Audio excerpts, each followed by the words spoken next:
So today we're going to talk about 5 ways that your dieting fails you and what to do instead. And I'm just trying to be as open and honest as possible at this point in my career around truly my observations around the things that move the needle with respect to our health, our wellness, our weight loss, our aesthetic goals, our strength goals, and what have you. So let's dive in and talk about some of the nuances of the dieting process and really the things that what I've observed getting in the way of the dieting process and getting in the way of our success that we might not realize are getting in the way of our success. So first and foremost is there's nothing easy about dieting.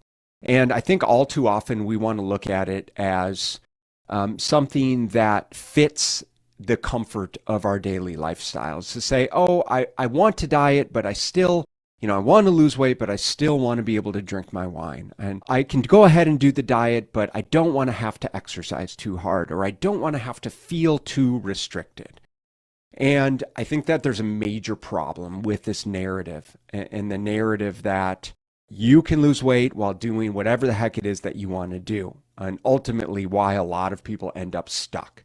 And so I laid out a number of the things that I'm commonly seeing and have seen over close to 20 years of coaching. So let's dive into those. Now, first and foremost is, while I say that we shouldn't be able to do whatever we want, I'm not implying that we need to be overly restrictive. In fact, I believe that we are invariably too restrictive with the dieting process, right? To the degree that when we eliminate so many things out of our day-to-day life, out of our day-to-day intake, psychologically we set the stage for disaster.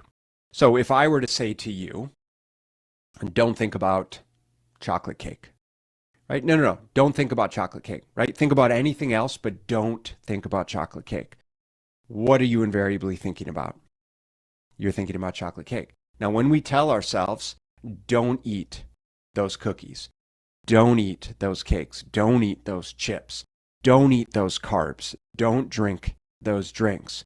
When we're constantly telling ourselves the things that we can't do or shouldn't do, psychologically, our brain doesn't really know the difference between you can or you can't. All we know is that it's in our mind and we're thinking about it constantly, even if we're thinking about not doing it. And that is super problematic when it comes to the dieting process, because it means that there's going to be a certain level of willpower at play and white knuckling of this process, to the degree that we've got this kind of mental tug of war going on that is a recipe for disaster, right? And so invariably we can white knuckle it for a few days, a few weeks, maybe a few months, but invariably we're going to crash and burn when it comes to this overt level of restriction, cutting out carbs, cutting out sugar, cutting out, all of the things that we feel like we need to cut out in order to be successful, when in actuality, what we like to look at is what we call subtraction through addition. When we focus on the things that we can have, and there's nothing that's necessarily off limits, of course, the portion sizes need to be controlled, but there's nothing that's necessarily off limits, then it really opens up this opportunity to shift the narrative in our mind to say, if I know I'm allowed to have chocolate cake, I'm a lot less likely to want it as badly, right? Because in human condition is we want what we can't have. So if I know I can't have chocolate cake, I'm going to be a lot more likely to want it, versus go ahead, eat it, eat the cookies, eat the cakes, eat whatever it is that you want within reason. Well, if I know that's the opportunity, I'm going to be a lot less likely to want it. So that first dieting failure is really being overly restrictive with the process, which is something that we make sure to avoid in our Smart Nutrition Coaching program. Now, number 2 is simply lacking social support. And at the end of the day, it's like, listen, we are the sum of the 5 people that we surround ourselves with.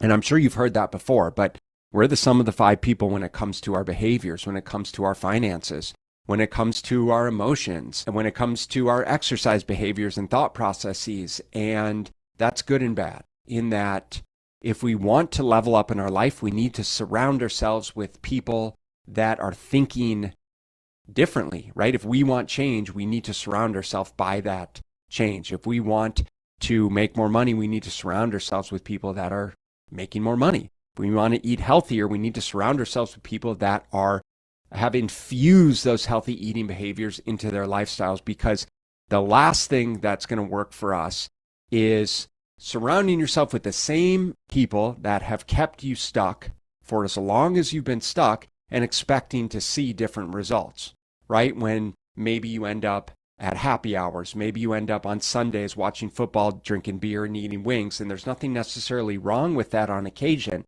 But when repeated, those behaviors, invariably it's going to be a recipe for disaster, right? And so make sure that we are establishing non-negotiable behaviors and routines that we know align with our values and goals.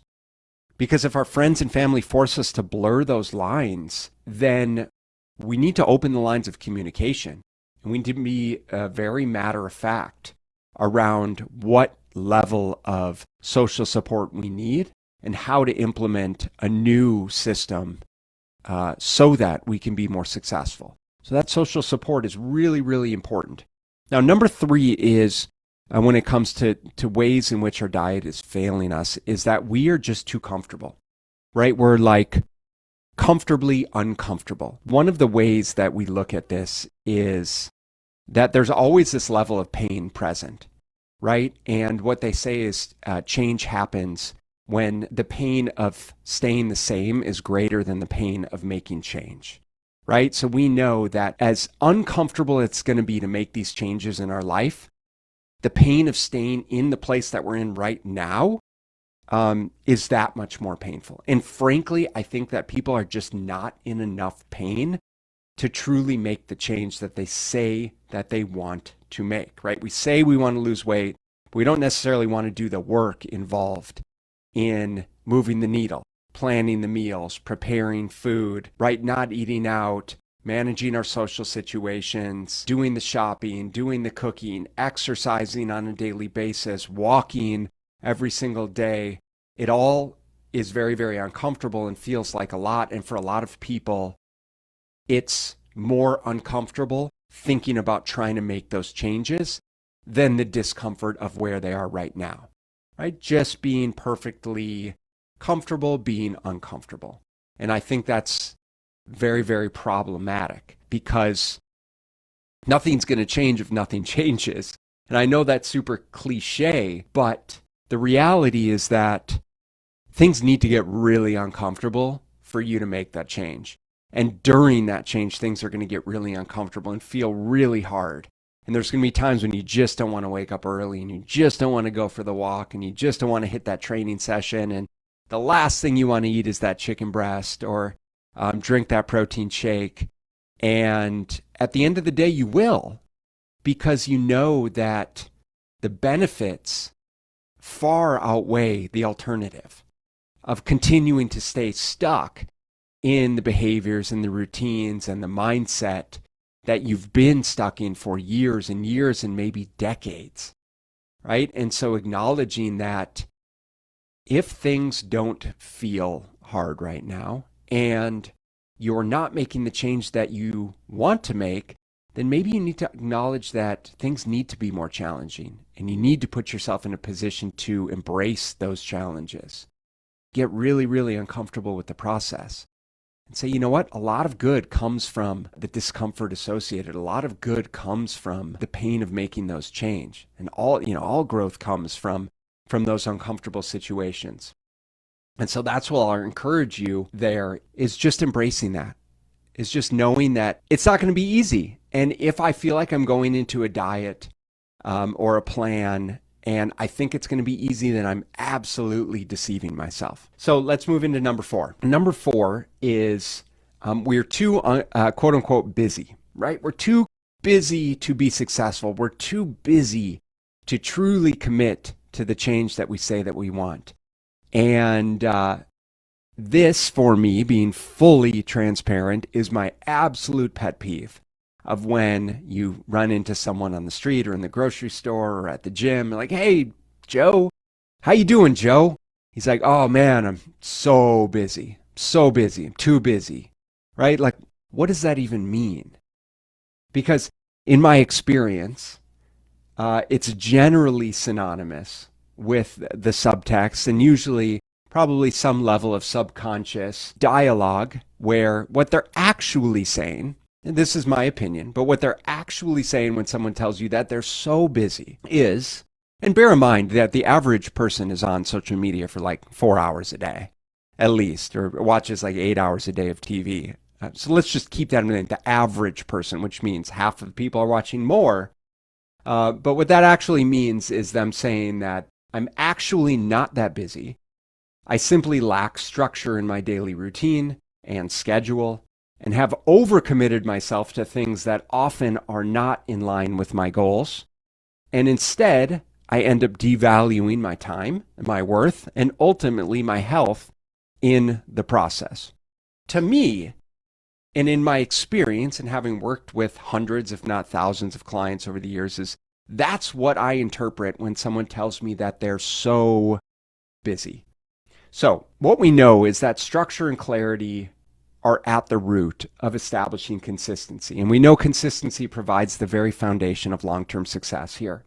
So if you feel yourself running around and being quote unquote busy, and you have a hard time committing to the plan, then it's just a matter of time before the wheels are going to fall off. So what we need to do instead is we need to slow down. We need to learn how to prioritize, and we need to create deliberate and daily tasks that we know are in line with our goals and our values, just like we would with our social support system, that are going to invariably make it unreasonable for us to fail. So the way that I look at this and the way that I approach the too busy scenario is giving you permission to say, listen, there's no honor in being busy, right? There's no honor in the hustle and the grind mentality if you're not honoring the goals and values and prioritizing yourself in a way that's going to allow you to accomplish those goals. And so giving ourselves permission to take a breath here could very possibly be the very best medicine to our weight loss ailments, of actually giving yourself the opportunity to slow down, right? And to honor yourself, and to create some semblance of structure and routine and consistency, and stop feeling like you need to prioritize everything and everyone else in your life for fear of what they'll think about you. When our clients can start to prioritize themselves, take a breath, slow down, get a good night's sleep, be able to go for a long walk, have a conversation with a loved one, have a family boardroom game night, create a dedicated morning routine, put your meal plans on autopilot. These are the scenarios that allow you to go from being too busy to, I'm great, I'm content, I'm happy, I feel fulfilled, I feel structured, right? I'm proud of myself because I honor my time and my worth. And I know that my daily behaviors are in line with the goals that I have set for myself and who it is that I'm trying to become. So that's what we actually want for you. And that's one of the major limiting factors that we see with the dieting process is people are too busy trying to please everyone else that they can never create the runway to gain any momentum. The last one here is that in terms of the ways our diet fails us, is that we actually don't care that much, right? We say we want to lose weight. We say we want to get healthy, and we say we want to do all of these things, but when the rubber meets the road, it's actually not what we really want. Maybe we are of the belief that maybe it's someone wants it for us. Maybe we think we want to do it, or we feel like we need to do it because it's what our spouse wants for us. Maybe it's what our parents want for us. Maybe it's what our social support system wants for us, but we don't necessarily want it for ourselves, and that's okay, right? Because it's not uncommon for us to start to go down this road with our clients, and the minute that things really start to get challenging, it begs the question of, why am I doing this? This doesn't fulfill me. This doesn't make me happy. And this isn't what my ultimate goal is. Because if you've ever been on a call with me, if you've ever had a nutrition strategy call with me, I won't accept your goals as weight loss goals, right? None of us actually just want to lose weight for the sake of losing weight. it's always the underlying reason. And usually there's a number of reasons why we want to lose weight, right? There's layers to this. There's layers and levels to the why, as they say, right? And so it's, why do you want to lose that 20 pounds, right? Well, so that I can feel more confident and comfortable in the clothes, so that I can set a better example for my kids, so I can show up as a proud leader in my business, so that my spouse will start to look at me the way they used to look at me. And, so that I can invariably just be confident and strong in my body after a lifetime of maybe inadequate feelings over myself. And these are the powerful reasons why someone ultimately wants to make change. But if we haven't tapped into those quote unquote whys, right, then we're going to be often relegated to disaster when things start to get hard, because we haven't really identified with why it's so important for us to be putting in this level of effort that I've already alluded to is going to feel challenging and is going to feel hard. And so my whole purpose and intent with this is reframing this dieting mindset to say, listen, guys, this is not about the X's and O's. This is not about the calories in, calories out. It's not about the type of exercise. It's not about which foods to eat and which foods to avoid. In fact, I'd actually said that that's probably the least important part of the dieting process. And instead, I think if we're really going to do justice to this, it's about you acknowledging, where am I now? Where have I been? Where do I want to go? And what ultimately has not worked for me? Because oftentimes we're doing the same thing over and over again and expecting a different result, which we all know is the definition of insanity. I've done the ridiculous diets. I've done the ridiculous exercise. I've isolated myself from friends and family. I've set unrealistic expectations. And I've gone down this road when maybe I don't even really want to go down this road again, but I think it's what's expected of me. And so by acknowledging those things, we can actually give ourselves permission to do things differently moving forward, right? Because if you're not where you want to be, the things that you've done in the past haven't actually worked for you. And instead, we need to reframe the narrative and flip the script and say, maybe I just don't know what to do then, and there's got to be a better way. Certainly a way that's different from the things that I've done in the past. And that's what we do with our Smart Nutrition Coaching Program, is to ultimately help you change the belief around what it means to be healthy. The ways in which we look at food, how we integrate food into your daily routine with your lifestyle and responsibilities and stressors and food preferences, how and why we implement the exercises in the way that we do, and then the ongoing level of support that is like no other coaching program. And so, listen, I want nothing more than for you to win. As I alluded to at the beginning of this conversation, I've had a bit of an epiphany here over the last couple months of just genuinely feeling this overwhelming level of responsibility to be able to give anything and everything that we can to help you guys win. That's all that I want. And again, it has nothing to do with us working together from a one-on-one coaching standpoint. We are here for you if you want that support. Otherwise, I'm going to give you as many and all of the tools that I can for you to be successful on your own. And I wish you nothing but the best of luck. We're here for you, and we want to be able to support you in your journey. So you need to let us know how we can support you, what type of information would be valuable for you, at least that you think you need to know in order to be successful. And I will hold nothing back. That's my promise to you. I appreciate you guys taking the time to tune in.